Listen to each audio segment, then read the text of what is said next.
Hello. Interesting one here. I had a job the other day and it was to gain entry and change locks after a tenant had already been evicted and they wanted to take control of the property.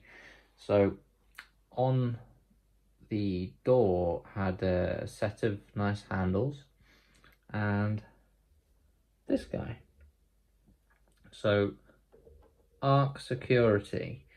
I've seen plenty of just standard ARC cylinders and the ARC 1-stars, which I've picked before as well and have some really crazy pins in them. They're really good locks, the 1-stars. I hadn't seen this 3-star before, but I knew they have decent pins in them, so I was kind of a bit, my heart sank sort of thing when I saw it. I thought, oh no, the pick gun isn't ever going to blast it open, so I did still give it a go, but for sure it didn't work. I thought I'll give it about 5-10 minutes with the hand picks and then I'll have to magic burr it out.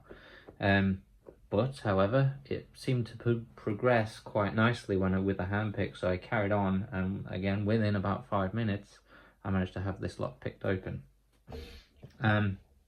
Hopefully we can get it at least that now, and then I'll hopefully open it up and we can have a look at the pins that are inside as well. This is the other half to this cylinder. It had a bit of a weird thumb turn on it here. It's for the locking cam. There you can see the spring where the pins popped out and stuff. I snapped this because I could not gut it for the life of me while it was intact. The cord just would not come out, even with all the clips off and everything. I didn't know what that was about. Maybe someone can enlighten me on that, but it was for the scrap bucket anyway, so I just thought I'd snap it for science, really. So I managed to get a pry bar in here like this, and with it being a thumb turn, I could pick it either way and pick the thumb turn up later. So I seem to favour picking it in the clockwise direction. I've got a deep hook here, custom made for me, and we just go in, we begin. I'm using the spine of the pick on this little bit of warding here in an effort to sort of lever, tighten that up a bit.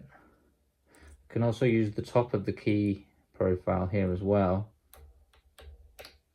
Some crunches at the back there. In case I can't get on top of the pins, I can adjust the pick around like that.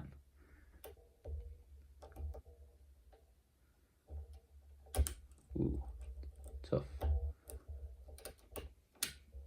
More clicks towards the back. Binder at number 1 at the front here now. Bit of a set out him. Some more at the back there. It feels like I'm resetting pins, or not resetting them as such, but perhaps. Oh, okay. Big click out of 1 there and a turn on the core. Serrated sort of pins. I have had this lock open, so I can tell you they're not serrated pins, but similar. Bits of counter rotation we're looking for now that we've got that turn on the core. Okay, there's one there towards the back. Moving forwards, just poking at the pins to see what gives me a reaction.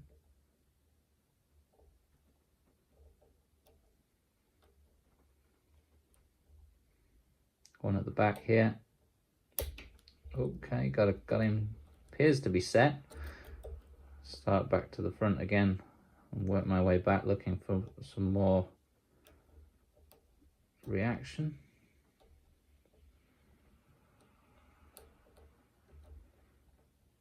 Nothing, so I work my way back to the front again. Who is it? Pin 2. And there she goes. Okay, not so bad. I'll be careful because I have removed all the clip and everything off this, obviously. Right, I'll get my, knocking the camera, sorry. Get my pinning kit out. My little tray, and we'll just move this around a bit here. Hopefully that's okay. Don't need those things. Tweezers and follower. Okay, so the back is kind of weird. There was this little thing sleeve over here as well. I'm not too sure what the point in that is. A bit odd. Let's do this without exploding it, if we can. Okay, there we go. We'll drop that there for a second. Have a look here.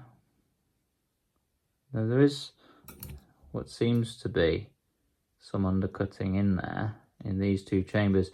However, I know these are special pins up the front here for bump protection, so it might not be anti-picking as such. Maybe to hold those pins, you'll see in a second. I'll tip out pin 1, and we'll get a close-up of these in a moment. And you'll see these pins 2 and 3, they're very, very short with a little ledge on them. So that could be what that is for in the key pin chamber. Okay. I'm gonna keep knocking the camera stand, sorry, it's no way around it. Okay, and we'll pull these out of the cylinder now. So this is front to back.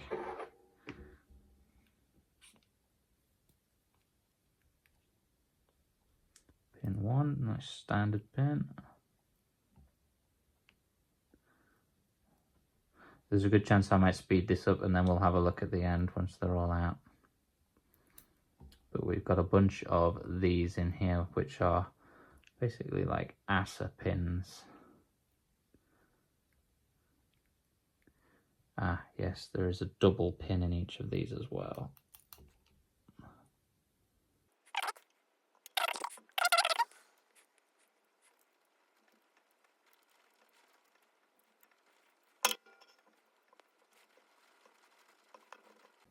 Okay, so here we are. From the front of the lock to the back, you can see standard up at the front, and one of these very short, what I perceive as an anti-bumping pin, right next to another one there, with these ASA style barrel pins almost. I'm not too sure what the name for them is, but similar like what's in an ASA, not quite a GG. Don't really know, other than for, you know, we've got a different length spring here to accommodate this extra pin which is down here. Again, I'm only assuming that's got to mess up the percussive kinetic energy for the bumping. Same in for pin 3 with another short pin with a ledge at the top.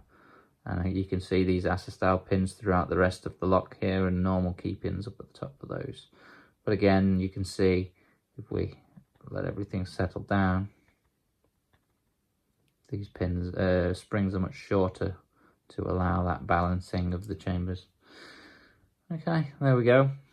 Nothing too interesting in the plug. Like I say, there's those two ledges in there. That's just to stop those really short pins from dropping too far down into the keyway there, causing problems getting keys in and out. There is very, very slight little lips on these here, but I don't think that's anything to be really concerned with as far as picking goes. It has a very interesting snap function on this lock. There was, I'm not too sure, the parts are a bit small and I'm not sure where I put them. Oh, well, it's completely gone to the floor now, so forget it. But there was something lipped into this last little pocket here, which connected it into the lock here, so it knows when it gets pulled out, it comes out from in that slot there and blocks something in the cam. There was also another very small little wire piece that went into that tiny hole there, which was also connected into this tiny little hole here. So once this was pulled away, the cam just locks down, that pin fires up and gives you an issue for sure. There's something very strange about that. I'd never seen something like that before. I'm looking here, but I don't see where that pin is. Never mind. As far as inside the cylinder housing goes, again, there's nothing fancy in there. No, just straight chambers. So there we go. Just something a little bit different from Lishies. Hope you enjoyed it. Thanks for watching. See you in the next one.